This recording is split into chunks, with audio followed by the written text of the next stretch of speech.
Foreign affairs magazine का ये quotation सुनने में किसी हॉलीवुड एक्शन थ्रिलर की लाइन लग सकता है, पर सच कहूं तो ये कोई फिल्म की स्क्रिप्ट नहीं है।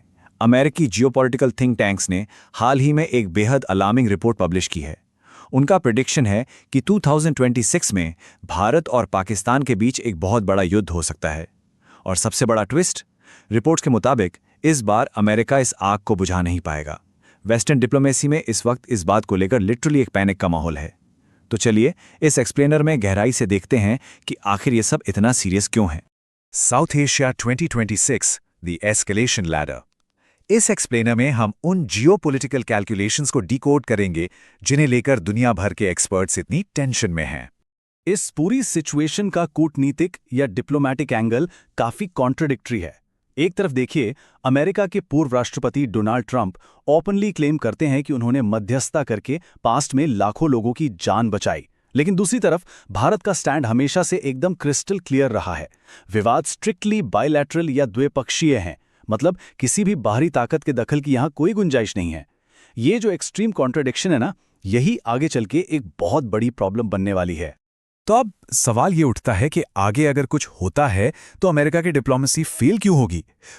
थिंक टैंक्स का मानना है कि ट्रंप के इन दावों ने असल में अमेरिका की फ्यूचर क्रेडिबिलिटी को काफी डैमेज किया है। अगर कल को वॉर रोकने के लिए वॉशिंगटन से कॉल्स आते भी हैं तो बहुत हाई चांस है कि नई दिल्ली उन कॉल्स को सिंपली इग्नोर कर दे। और प्रॉब्लम यह है कि वेस्टर्न पावर्स के पास ऐसी क्राइसिस में तुरंत एक्शन लेने के लिए कोई बनी बनाई प्लेबुक या रणनीति नहीं है। जब डिप्लोमेसी फेल होती है तो कॉन्फ्लिक्ट के आउट ऑफ कंट्रोल होने का रिस्क कई गुना बढ़ जाता है। The ground reality, terrorism and the new normal. Diplomacy के बंद कमरों से थोड़ा बाहर आते हैं, क्योंकि असली टेंशन तो ग्राउंड पर बिल्ड हो रही है। यहां इस न्यू नॉर्मल को समझना बहुत जरूरी है। अमेरिकी रिपोर्ट्स के मुताबिक भारत ने अब एक क्लियर नया बेंचमार्क सेट कर दिया है। अगर इंडियन सॉइल पर कोई भी टेरर अटैक होता है जिसके लिंक्स पाकिस्तान से जुड़ते हैं तो रिस्पॉन्स की 100% गारंटी है। भारत सीधे बॉर्डर क्रॉस करके टेररिस्ट कैंप्स या मिलिट्री टारगेट्स पर डायरेक्ट स्ट्राइक करेगा। पहले जो एक बर्दाश्त करने की लिमिट हुआ करती थी वो अब पूरी तरह से खत्म हो चुकी है। रूल्स ऑफ द गेम अब बिल्कुल बदल गए हैं।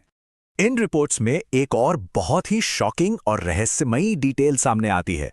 अभी करंटली पाकिस्तान के अंदर कुछ अननोन मैन या अज्ञात लोग ऑपरेट कर रहे हैं। ये लोग टेरर फाइनेंसिंग और टेररिस्ट नेटवर्क्स को लगातार टारगेट कर रहे हैं। फैक्ट ये है कि आज की डेट में यही मिस्टीरियस लोग एक नए टेरर अटैक को काफी हद तक रोके हुए हैं। पर सोचिए, अगर ये प्रेशर अचानक हट गया तो एक नए और विनाशकारी अटैक का चांस कितनी तेजी से बढ़ जाएगा।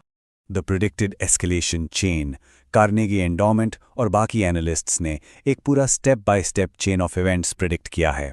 ये शुरू होगा भारतीय जमीन पर एक टेररिस्ट अटैक से। इसके रिस्पॉन्स में भारत डायरेक्ट टेरर कैंप्स पर बॉम्बिंग करेगा।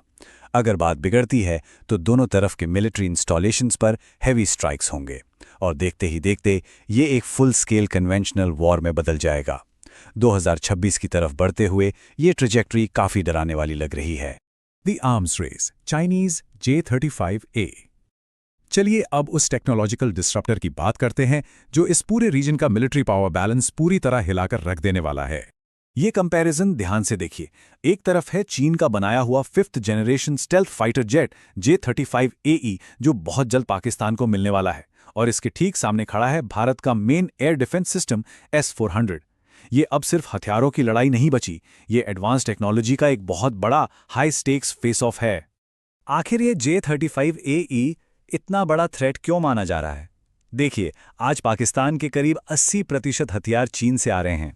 ये नया स्टेल्थ जेट इस्लामाबाद को एक क्रेडिबल डीप स्ट्राइक कैपेबिलिटी देता है, मतलब वो इंडियन टेरिटरी में काफ़ी अंदर तक छिपकर वार कर सकते हैं। स्टेल्थ होने की वजह से ये S-400 रडार को चकमा दे सकता है, और इसका सीधा सा मतलब है कि भारत का न्यूक्लियर इंफ्रास्ट्रक्चर और क्रिटिकल मिलिट्री एसेट्स सीधे खतरे के निशान पर आ जाएंगे। और यहीं से जन्म लेता है एक बहुत बड़ा strategic dilemma. Wait for Pakistan to arm up और लॉन्च अ प्रीएम्प्टिव स्ट्राइक। ये एक क्लासिक कैच-22 सिचुएशन है। क्या वो पाकिस्तान के इन एडवांस्ड स्टेल्थ जेट्स से पूरी तरह लैस होने का इंतजार करें, या फिर खतरा बड़ा होने से पहले ही एक प्रीएम्प्टिव स्ट्राइक यानी पूर्व आक्रामक हमला कर दें? ये एक ऐसी रणनीतिक उलझन है जिसका जवाब इंडियन मिलिट्री प्लानर्स के लिए बिल्कुल भी आसान नहीं होगा। The ultimate stake, nuclear escalation. अब हम इन रिपोर्ट्स के सबसे खौफनाक क्लाइमैक्स पर आते हैं, वो मोमेंट जब एक कन्वेंशनल वॉर न्यूक्लियर थ्रेशोल्ड को क्रॉस कर जाए।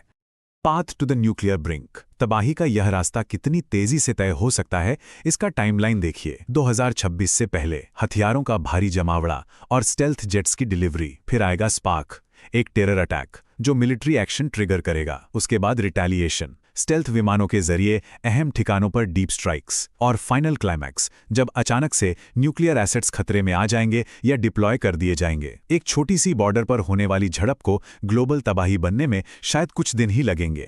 Who will strike first? हथियार लगातार जमा हो रहे हैं और कूटनीति के रास्ते बिल्कुल बंद होते जा रहे हैं। ऐसे में इन सभी जियोपॉलिटिकल कैलकुलेशन से एक ही रोंगटे खड़े कर देने वाला सवाल निकल कर आता है, आखिर सबसे पहला वार कौन करेगा? जब सुपर पावर डिप्लोमेसी फेल हो जाती है तो साउथ एशिया की इस नाजुक स्थिति की कीमत पूरी दुनिया को चुकानी पड़ सकती है। तो इस सवाल पर जरूर विचार कीजिएगा कि हम किस दिशा में आगे बढ़ रहे हैं।